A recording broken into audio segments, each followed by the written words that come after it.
This podcast is brought to you by Carvana. Car shopping shouldn't feel like preparing for a marathon of paperwork. That's why Carvana makes buying and financing your car easy. From start to finish, search thousands of vehicles with great prices. All online, all on your time. And when you're ready, your new car shows up right at your door. It doesn't get better than that. Buy your car the easy way.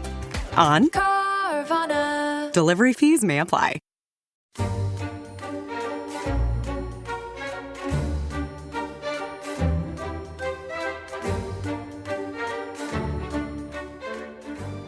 Hello, welcome to The Rest is History, or welcome back to those of you who've listened to the first of these two podcasts that we're doing to mark the death of Queen Elizabeth II and the accession of King Charles III. So, Tom, we ended the last episode, you were talking about the Queen's anointing at her coronation in 1953 and her sense of, dare I say it, her sacral queenship. And I guess for certainly the first few years, the first sort of decade or so, everything is actually pretty smooth, isn't it? For the Queen sort of domestically. But of course, the paradox is that at home, her reign seems entirely untroubled. But abroad, the context is changing so quickly. You know, she becomes queen of an empire. But within a decade or so, that empire is largely defunct, isn't it? Yeah, and I think she plays, I don't know, an important role, but she certainly plays a facilitating role, doesn't she, in the process of decolonization? She's certainly not battling to save the empire. And often, so when Harold Macmillan gives his speech in South Africa about the winds of change blowing and all that kind of thing, she writes to him and says, what a wonderful speech. I approve of it. And it's not like she is going around desperately trying to stay queen of all these various countries. It is striking that she was queen of Pakistan. She was queen of Sri Lanka. I mean, it's kind of amazing to think that. But the great object of her love becomes the Commonwealth, which is essentially a kind of quite a neat shimmy. So what had been the empire becomes first the British Commonwealth and then the Commonwealth, in which Britain has no kind of primal role. And the Queen's evident devotion to the Commonwealth and to all the countries of the Commonwealth kind of enables even countries that have been kind of emerged from colonial wars, from kind of resistance movements to British rule, to actually say it's a kind of halfway house. We won't have the Queen as head of state, but we will stay in the Commonwealth and the Queen will be the head of the Commonwealth. And so there is it's a brilliant trick, I think. And the degree to which it was kind of consciously designed by the Queen, I don't know. But I think it was kind of quite effective. But Dominic, what I would also ask you is, does this create a tension between her role, say, in Britain and her overseas roles? But we should kind of focus, shouldn't we, on the fact that she is not just the Queen of the United Kingdom. She is also, she's the head of the Commonwealth. She is queen of kind of the various overseas territories that Britain still holds, so Falklands, Gibraltar, that kind of thing. She's queen of the Crown Dependency, so famously as she's the Duke of Normandy in the Channel Islands. And then she's queen of what, is it 16 independent nations, I think? She's queen of Australia, she's queen of Canada, she's queen of New Zealand, exactly. And queen of those things in her own right, as it were, not as a function of being queen of the United Kingdom. Exactly. And so she's head of state of about a seventh of the Earth's surface, which is by miles more than any other head of state. So is there a tension there? Yeah. I mean, I don't think to begin with that tension is evident. So she goes to Australia and they were saying, 75%, I think, on the news yesterday on her first tour went out to see her. Yeah, 3/4 of the Australian population turned out to see her, an extraordinary statistic. And she is devoted. I mean, she's devoted to Australia, to New Zealand, to Canada, I think, especially. She goes to Canada. She's visited Canada more than any other country. And so she clearly feels very, very, the coronation oath that she swore in Westminster Abbey applies equally to all those countries as well. And she is, committed and dutiful to it. But is there a tension between that role that she has as a Queen of the world, Queen of the Commonwealth, Queen of all these other countries, and her role as Queen of the United Kingdom? Yes, I think is the short answer. But it doesn't become apparent till later on. So at the beginning, just to go back to something you were saying a second ago, I completely agree with you that the Queen plays, I mean, it's obviously not a leading part, but it's not but she definitely doesn't play no part in decolonization. So in other words, she does play a small supporting role. And I think the importance there is, we were talking the first podcast about the sense of the Queen being in a prison and the sense of whether you have choices. She does have a choice. She and her court could unquestionably have put themselves in the late 1950s and early 1960s on the side of deep entrenched conservatism, because her father and grandfather were both overtly Tory, right? Yeah, I mean, they were. Agreed. Yeah. Oh, well, actually, you know what? They are, but one of the brilliance actually of George V, her grandfather as an operator, is that he had accommodated himself very, very successfully to having a Labour government. He'd in fact got on extremely well with his Labour ministers. But no one ever doubted that he was a kind of Tory country one ever squire doubted at heart. that he was that in many ways, certainly culturally, he's very reactionary, but he's intelligent and flexible enough to adjust to the new reality. But in the 1950s and early 1960s, there are people, I think Lord Salisbury, for example, within the Conservative Party, who are critical of Macmillan's government, who say they're scuttling to get out of all these places. The empire is being dismantled before our very eyes. She could, and she and Philip could, by gestures, by hints, by selective leaks, all these kinds of things, have made clear their dissatisfaction with what Macmillan is doing. But quite the reverse. I mean, the most famous example, which people who, we talked about The Crown in the first episode, people who've seen The Crown will undoubtedly remember this, that in 1961 she goes to Ghana and she dances with Kwame Nkrumah, the president, who was at the time one of the absolute iconic standard bearers of anti-colonialism, of criticism of the Western empires, and so on and so forth. And indeed, in South Africa, as we were saying, the apartheid government is shocked. One newspaper says it's, how horrible it is to see the honoured head of the once mighty British Empire dancing with the black natives of pagan Africa. I mean, that's an extraordinary thing, I think. Her palpable enthusiasm, her love of Africa, it's clearly not contrived and feigned. I mean, you can see from the clips that this isn't a sort of a smile painfully worn. In fact, she's bored out of her mind. She hates it. She genuinely enjoys it. She takes the Commonwealth very seriously.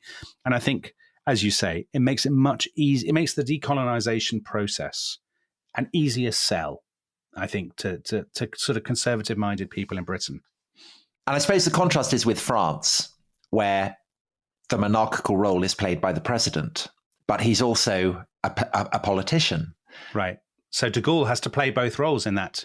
So de Gaulle, with Algeria, let's say, he goes to Algeria and he says, I'm on your side, I understand you. And yet at the same time, he has to preside over the dismantling of the institutions that those people he's made those promises to believe in. So it's a much more difficult and politically contentious job. She can let her prime ministers crack on with the dismantling, while, in public, she is the smiling, friendly, emollient face of the Commonwealth. But within Britain, so by the 60s, actually, her association with the Commonwealth, with overseas territories, with all this kind of stuff, and the sense of viceroys with plumed helmets, which is still faintly lurking in the background, this is coming to seem ever tweedier and more fusty, isn't it, as Britain starts to swing? And I know that you will say, well, Britain was still a very conservative country in the 60s. I entirely accept Tom, that. Have you ever heard me say that before? Surely not. But the sense that that she can't play Queen Victoria, that is not her role. So what is her role? And so the sense I have, and again, very happy to be corrected on this because I suspect that it's a stereotype that can be complicated, but that she decides that they're going to play the role of the first family. No, you're absolutely right. They're a normal Absolutely family. Right. Yeah, absolutely right. So the first criticism comes much earlier than people think. The first criticism comes about 1955, 56, 57. People like sort of outspoken journalists who like to be contrarians. So the tone is very, very reverential in the 50s, but you have people like Malcolm Muggeridge, who says people think the whole show is out of hand. Most famously, the historian John Grigg, Lord Altrincham, he, biographer of David Lloyd George, he, is close to the court. He writes articles in which he says, her speechwriters make her sound like a priggish schoolgirl and a pain in the neck. And this is incredibly controversial. I mean, he was punched in the face by a member of the League of Empire Loyalists who shouted at the time, punched him in the face and shouted, "Take that," from the League of Empire Loyalists, which is an extraordinary thing. So is it the phrase a British Shintoism? Was it Philip Murphy coined exactly this idea that you can't, that this is a kind of blasphemy to insult the Queen like that. And so there's that. Then that goes away again. It kind of bubbles back up with the satire boom of 1963. That was the week that was, and so on. And there is a sort of sense, I think, particularly when the empire begins to fragment. Peregrine Worsthorne, the future Sunday Telegraph editor, writes at the time, he says, if the empire goes, if we lose all these institutions and all this sort of flummery, he thinks the monarchy will go down with it because he thinks the monarchy is so closely bound up with empire. And so it's a very important sort of, again, is it a bit of spin? Is it a conjuring trick to reposition the royal family as the idealized nuclear family? So that's when you get things like the documentary Royal Family, which was commissioned in 1968 and then came out in 1969. This is the Queen barbecuing with Philip and Charles. It's actually never been repeated, I think, Tom. Yeah. And that shows Nixon, doesn't it? Yes. Because he visited at precisely this point, 68, 69. He was inaugurated in January 69. And this thing, this is sort of, we're a normal family, just like you. And people comment at the time. So the Archbishop of Canterbury in 1964, I think, says, Britain is lucky to have around the throne a Christian family, united, happy, and setting to all an example of what the words home and family should mean. Oh dear. I mean, that will, it's a brilliant, as I said, hostage to fortune. It's a brilliant bit of political presentation if it works. If it works. I was told a brilliant story yesterday by my friend Jamie Muir, who is the son of Frank Muir. And Frank Muir in the, I think, mid-60s, maybe a bit later, maybe 70s, went to Buckingham Palace for tea. And they all kind of sat around. And they were talking about adverts and the power of advertising. And the Queen said, yes, they said how it, it sways you.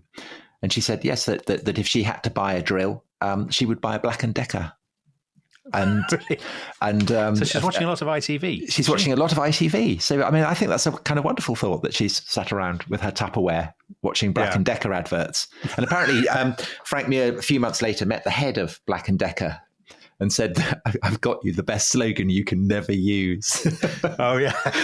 So they had to keep it quiet. Oh, but there is that sense, isn't there, that, the Queen is, she's very abstemious, Tupperware, using Black & Decker drills, all that kind of thing, and a model family. And that absolutely then sets up for the kind of the great crisis of her reign, really. Which is, it kicks in from the 70s onwards. So it's interesting how politics plays such a small part in all this, because, of course, she's had a Labour government from 1964 under Harold Wilson. But she gets on brilliantly with Wilson, gets on pretty well with most of his ministers. Except Tony Benn, right, who wants to take her head off the stamps, and she's not having that. Wants to take her head off the stamps. Well, she plays a very canny game. She doesn't say no. She just says, well, I'll have a look at them. And there's this sort of, Ben commissions all these stamps and shows the Queen, and she very sort of, she smiles and she nods, and basically she knows that Wilson So Harold Wilson, who is the sort of Mr. White Heat of technology, but he's also the former Boy Scout who takes the scouting oath so seriously. Yeah. So it's the essence of his socialism. And he is the world's biggest monarchist, and there's no way he's ever going to take the Queen's head off the stamp. So she just plays this waiting game and then fumes in the post office tower or wherever he's holed up in rage that he can't get her head off the stamps. But the politics plays the key protagonist is the media, not politics. Yeah. So if you think I suppose you would say the problems start to mount up in the 70s, which is, not surprising because it's a terribly conflicted decade for Britain, the decade of the IMF bailout and the 3-day week and the winter of discontent. But those things actually are not a factor at all. The real problem, I think, is that the media starts to become more populist. And you have the Sun overtakes the Mirror in, I think, 1976. And that, of course, is the year when Princess Margaret's divorce from the photographer Nancy Armstrong-Jones, Lord Snowdon, is announced. And the coincidence of those two things, you've got the first really juicy royal scandal story, but at the same time you have this intense circulation war between two populist tabloids. And the coincidence of those two things is toxic for the monarchy. And also the Sun is owned by Rupert Murdoch, who is an Australian Republican.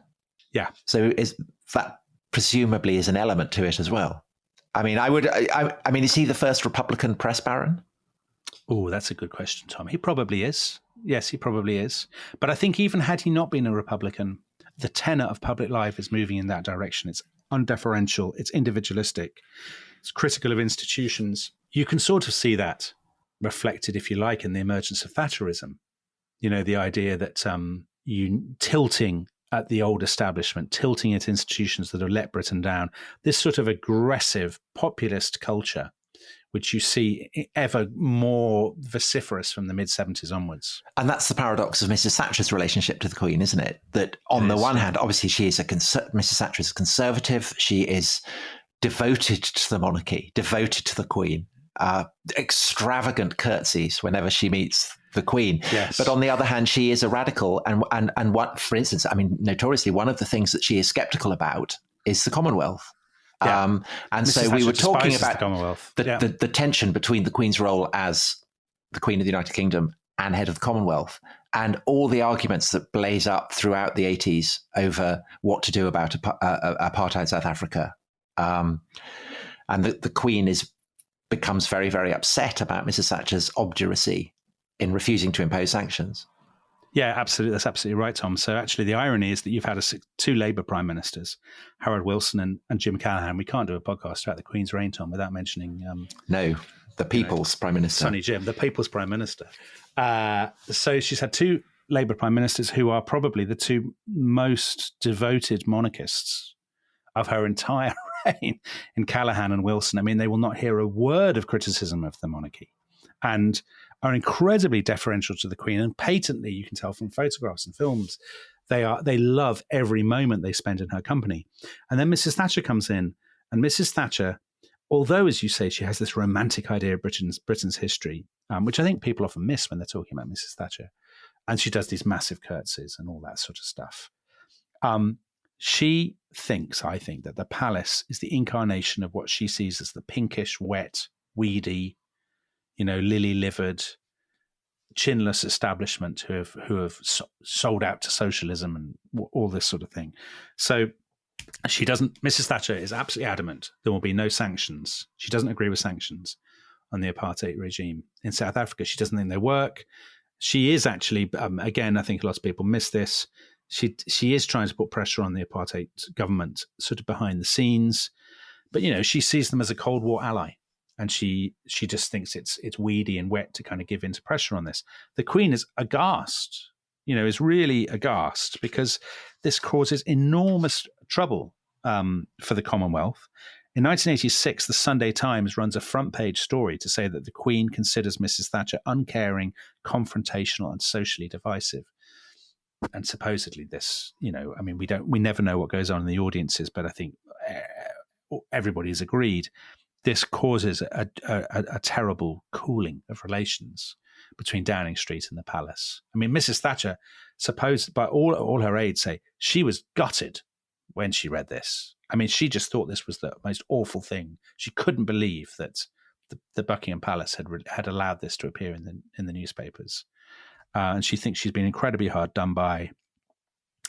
And I definitely think that for the Queen, actually, what you have here is two women whose entire working lives have revolved around dealing with men, not with other women.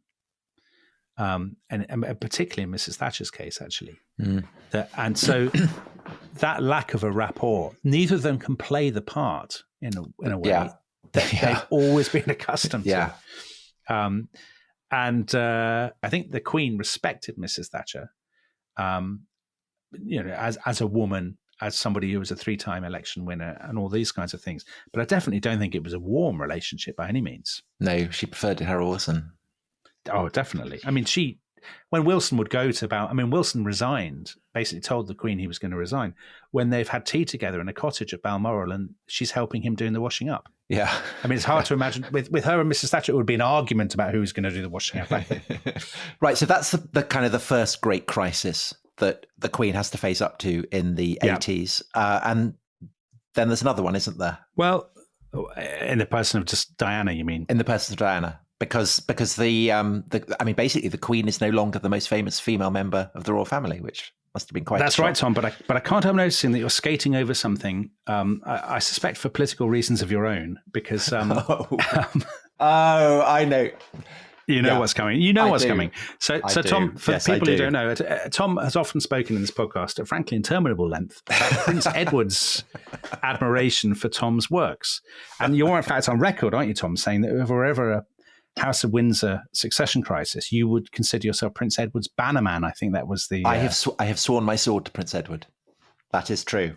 So of course, Prince Edward, like the other the Queen's other children, is now looking for a role in the 1980s, and they have the kind of choice that the Queen didn't have in war-torn Britain, right? Because they're not the products of the interwar years and the World War era and the era of collective responsibility and all these things. They're trying to find their own niches, and in Prince Edward's case, part of his niche involves staging this thing called it's actually called the Grand Knockout Tournament, but it's better known as It's a Royal Knockout.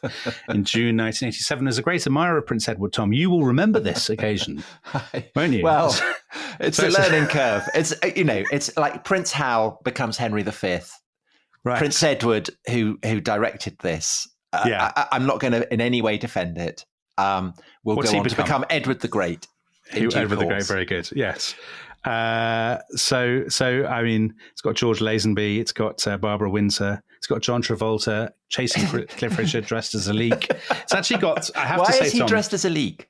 I think because they're dressed as the symbols of the United Kingdom. John Travolta, so maybe there must be somebody dressed there. as a leak. I mean, there must be somebody there dressed as a daffodil. I don't know. Actually, I mean, I'm feeling embarrassed about it. I'm not embarrassed about that. I think that's a kind of surreal genius. Lewis Carroll would have been proud of that. He would. And there's actually another reason why you shouldn't feel embarrassed about it, because the company that produces our podcast, Goalhanger Podcasts, is owned by another participant in It's a Royal Knockout, Gary Lineker. So Gary, if you're listening, you will remember this very well. So anyway, yes, what was Gary dressed as? God, I mean, he'll tell us. Or maybe he can a unicorn or something. A thistle. Yeah, let's say a unicorn, even though I'm not sure. But actually, a lion. He'd have been a lion, wouldn't he? One of the three lions. It's a Royal Knockout, and the press reaction to it, which is very scathing, is in its sort of silly way. It does reflect a deeper issue, which is the press are much more feral than they were at the beginning of the Queen's reign. Her children are of an age when there are going to be ups and downs. And obviously the biggest issue becomes Diana. So you have the dissolution of various marriages, but the implosion of the marriage of Prince Charles and Diana, I think obviously the trouble is that what it does is that it plants a bomb at the heart of that image that they have created since the 1960s. and an image that nods back to George V and George VI, her great predecessors. Right. So it puts a bomb under the idea of them as the first family, a kind of model family. But doesn't it also, I mean, Diana's emphasis on expressing your feelings, living your truth, all that kind of stuff is very, very contrary to the Queen's stoical, stiff upper lip, rattle on, all that kind of stuff. And it makes her, what have always been seen as her virtues, look like problems, that they're old-fashioned, they're out of tune. And so when Diana dies, show us you care, Mom. That was the headline, wasn't it? Was that in the Sun? It was indeed. I think? Absolutely. It was the Sun. The Queen isn't in the business. I mean, I suppose she would say she shows that she cares in her own way. And we talked at the beginning, the genius of that image of her at the funeral of the Duke of Edinburgh. But Diana's way of showing that she cares was a much more overt one. Yeah. And therefore, the kind of thing that could be more readily photographed and put in the Sun. And the Queen, that was the great crisis point for her, wasn't it? Yeah, I think it's a series of tensions, actually, Tom. It's that absolutely, as you say, it's the tension between what I frankly greatly prefer, which is an ethos of sort of bottling everything up and not talking about it. Well, that's one way of putting it. But I think a sense of you deal with things with dignity. You don't air all your linen in public. That there is a value in restraint and in taciturnity and these kinds of things, and understatement. And of course, the alternative view, which is you should air your linen in public. There's a great value in the public display of empathy and emotion and all this sort of stuff. I mean, probably most of our listeners would say they fall somewhere in between those two things. So there's that, but there's also the tension between the private and the public. So her reaction to the death of Diana is actually she thinks our responsibility should be to William and Harry, her children, and she thinks, well, that's obviously my focus.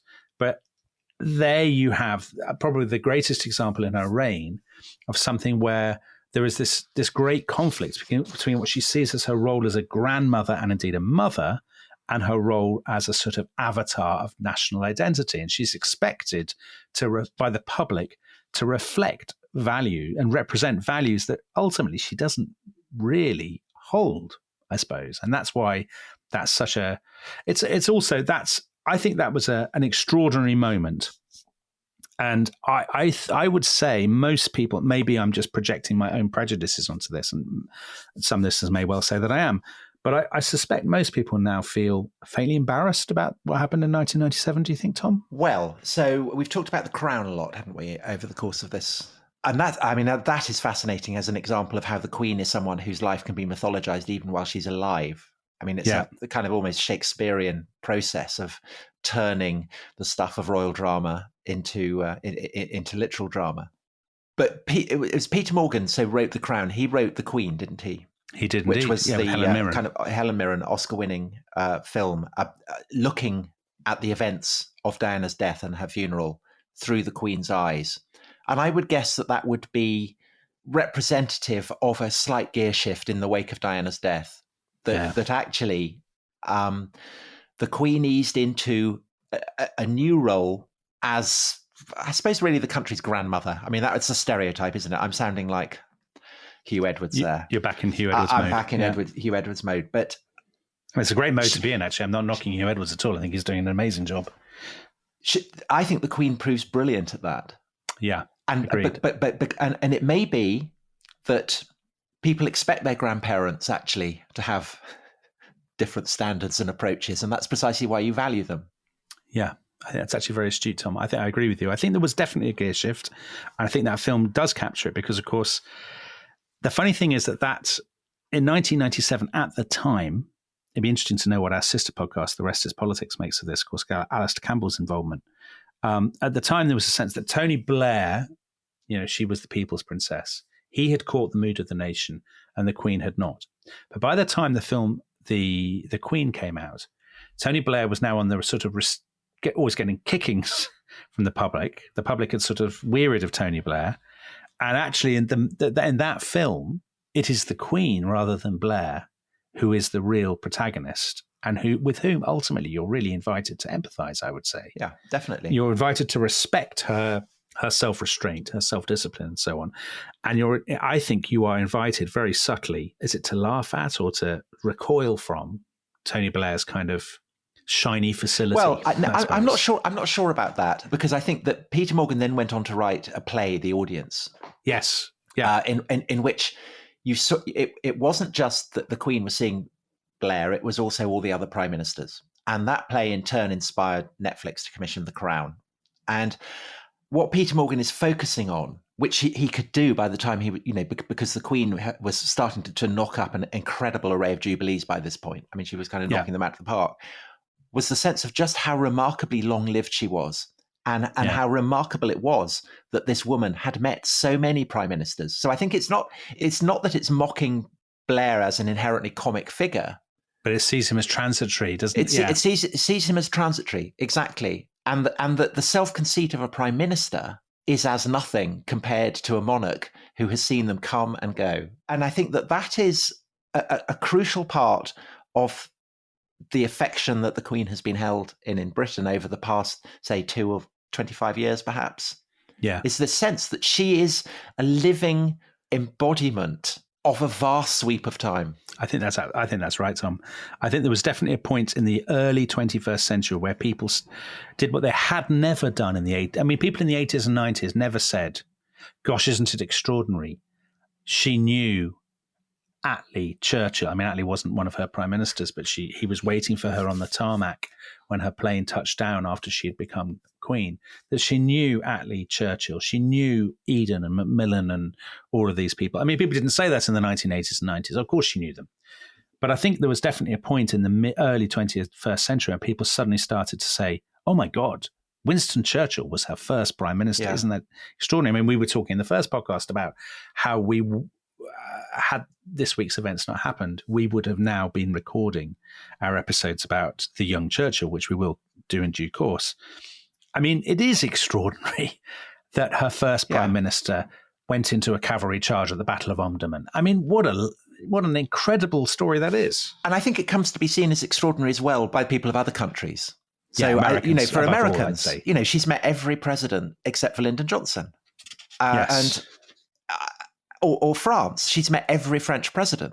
And I think that, people around the world can look at her and see her, she is this astonishingly famous woman who provides contact with, or in India, she met Nehru. I mean, it's astonishing, I think, not just for people in Britain. And I think that's why her death has had a kind of the global resonance that it's had. Well, there was an extraordinary statistic I saw yesterday, Tom. I'm sure when I'm thinking about it, it's probably true that her life since 1926 spans 30% of the lifespan of the United States.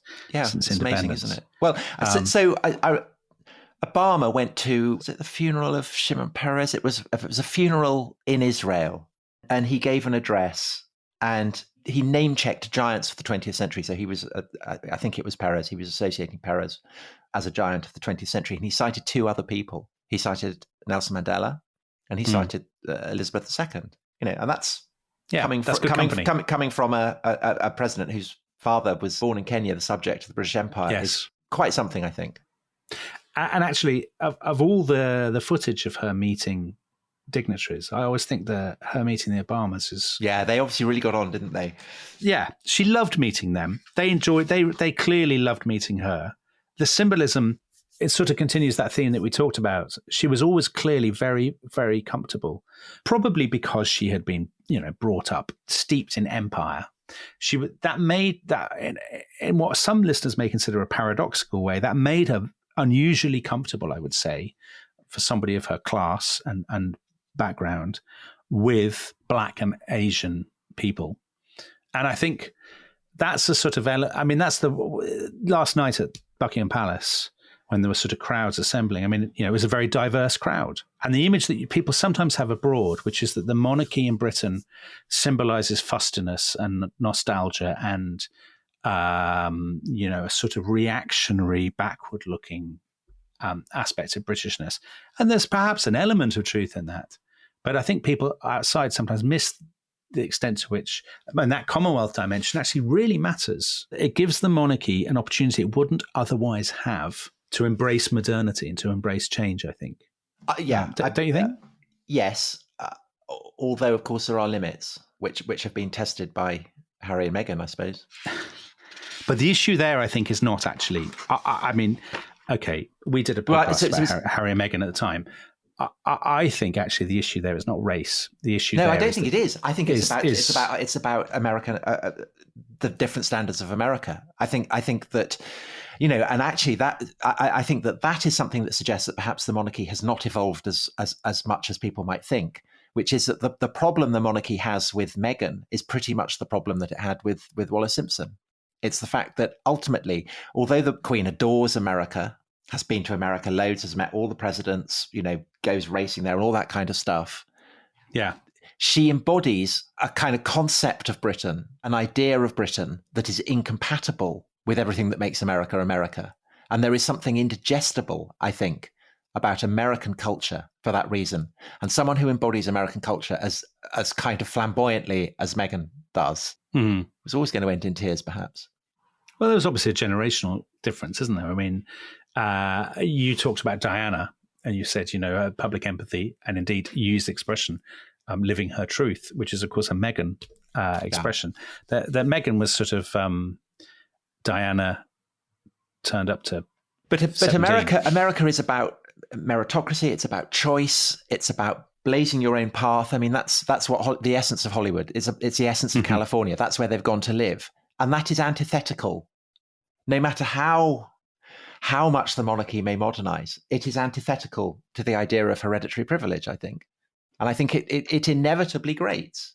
It rubs up against it. But the funny thing actually is that the Harry and Meghan imbroglio. It clearly didn't affect the Queen's popularity one jot, did it? I mean, by the end of her reign, it doesn't, she was absolutely colossally popular, Tom. I mean, the COVID... The Jubilee... her speech at COVID... We talked about that before. Her speech when COVID hit, consciously looking back to the Second World War, the enormous success of the Platinum Jubilee. I mean, the funny thing with all these Jubilees, and I've written about Jubilees and royal occasions before, is that people always predict disaster and washout and public apathy. And that's never, ever vindicated, that there's this enormous reservoir. And I think in the case of the Platinum Jubilee in particular, it's not just patriotic monarchism, but there was clearly an enormous reservoir of affection for somebody who basically, she'd made that famous oath when she was 21 that she would serve the country. And in this extraordinary sort of self-abnegating performance, she had done that. And what I found myself watching the news yesterday, and what I have found from talking to family and friends, is weirdly, and I feel I feel ashamed of myself for this, because I know it's completely manipulative, and I know that it's being complicit in whatever film company it was that made Paddington. But the moment when I get the lump in the throat and have to wipe away a manly tear is when they show the footage that came from the Queen's recent Jubilee, where she is having tea with Paddington Bear, and he offers her a marmalade sandwich, which she always keeps for emergencies, and she opens her handbag and pulls out a marmalade sandwich and says that she does as well.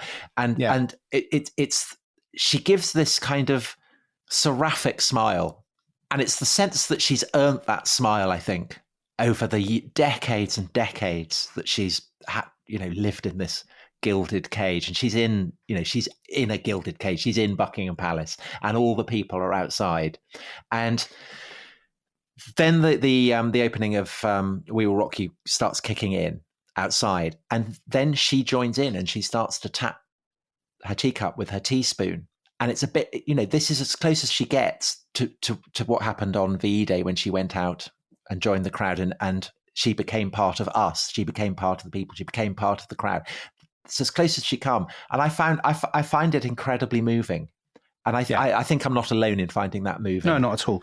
I completely agree with you, Tom. The bit where Paddington says, "Thank you, Mom, for everything."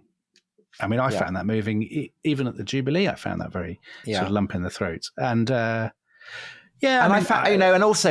found the last photos of her, the last office that she did was to receive Boris Johnson, who resigned, and to receive Liz Truss, the new Prime Minister, 2 days before she died. And she looked so frail, so ill in those photographs. And she's still carrying on. She's still doing it. She is living true to the coronation oath that she will serve right to her death, and she does.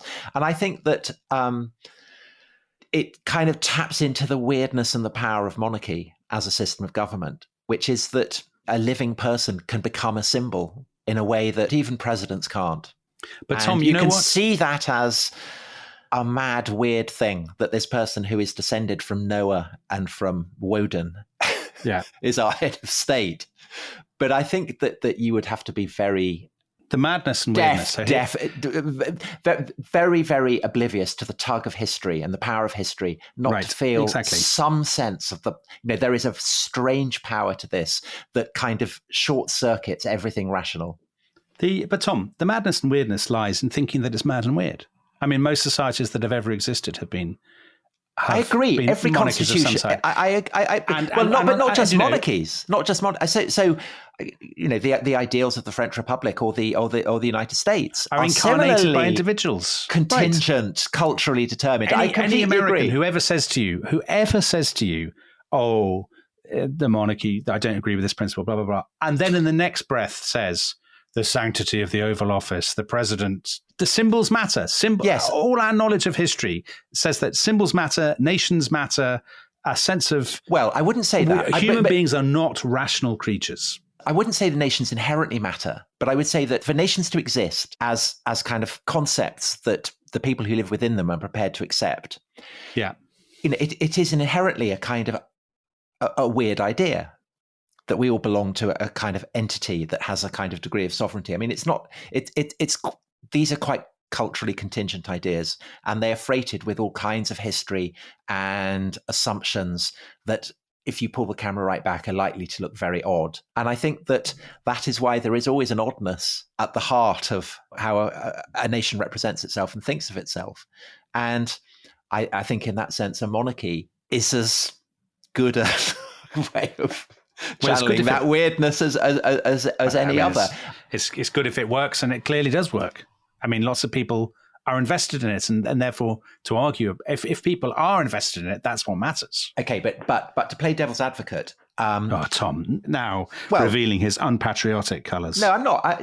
Monarchies work when the monarch is dutiful and as talented at serving the role that is ordained for her or for him. Obviously, as the abdication shows, it's perfectly possible to have terrible kings, terrible queens. Yeah. But I think another reason why people, thank you for everything, the Paddington line, why people say that is the feeling that the Queen has played her part brilliantly. Well, you said, Tom, didn't you, that before we started recording, that you thought the Queen, we were talking about how good a monarch the Queen had been, and you said you thought there was a very good case that she had been, given the options open to her and the possibilities, that she had been the best monarch, that she had fulfilled her duties more completely than any monarch before her. Apart from Alfred, but he's not a king of England. Right. Are you still not counting Athelstan? Yeah, maybe Athelstan as well. I mean, to reiterate, the Queen has to play her role as Queen within the frameworks of the age as constituted. So, she's not a Henry II or a Henry VIII or a Henry V or whatever.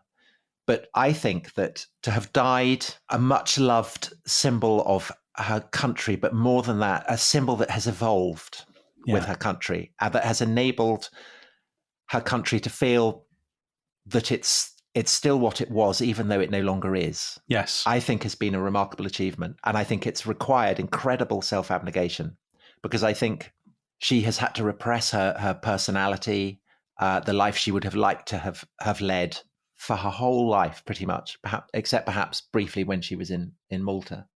And I think that is a kind of heroic quality. Yeah.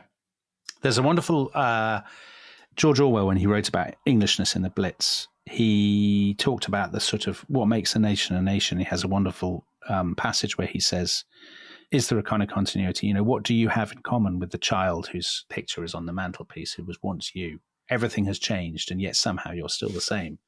And that's true of countries, isn't it? Mm-hmm. And it's also true of the Queen herself. She did change. Her voice changed.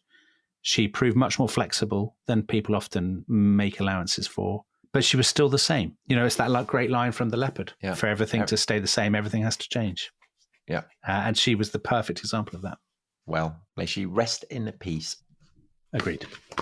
So on to the new, Tom. God Save the King. It'll be strange to get used to saying that, won't it? Yeah, it will. I actually sang it last night. That's good to know. But not in the privacy of your own home. No. I went to, there was a service. I was out and I saw that the service was on at St. Bartholomew, so I popped in for that. And I think the service had been intended as one to pray for the Queen. And the rector very hurriedly had to change the script because she died about half an hour before the service was due to start. And it ended with God Save the King. So I will always remember where I was. Yeah. That's a wonderful moment on which to end. And are you going to sing us out, or will we be spared that pleasure? You'll be spared that. So, an extraordinary sort of moment in history, a nation in mourning. We will be resuming normal Rest is History service, of course, very soon. But for the time being, I think we should just simply say goodbye and thank you for everything. Bye-bye.